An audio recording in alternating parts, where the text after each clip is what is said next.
Winter at the United Nations, the Security Council is working to draft a resolution to put Syria's chemical stockpile under international control. Diplomats from the United States, Russia, Britain, France, and China are negotiating.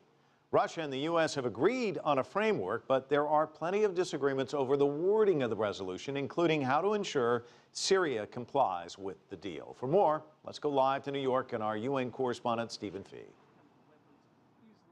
Well, Mike, those 5 countries, Russia, the U.S., UK, France, and China, all convened for just about an hour behind closed doors this afternoon in what promises to be many meetings in trying to come to an agreement on a Security Council resolution. Meanwhile, Secretary General Ban Ki-moon met with reporters, and while he's left a lot of the heavy lifting to diplomats, he said when it comes to solving the Syria crisis, there's no time to waste. Let us be clear.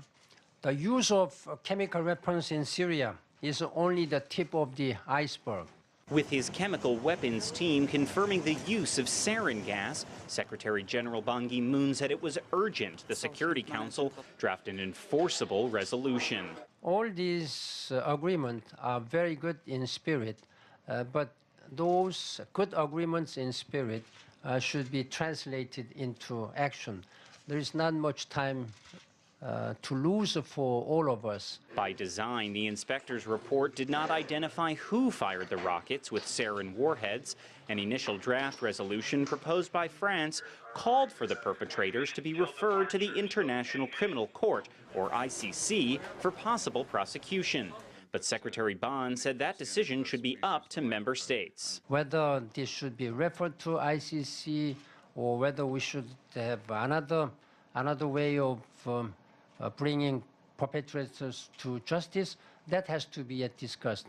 Meanwhile, new satellite images released by the U.S. space agency NASA underscored the magnitude of the crisis. They show a refugee camp in the Jordanian desert. It was set up just last year and now houses over 120,000 Syrians fleeing the war.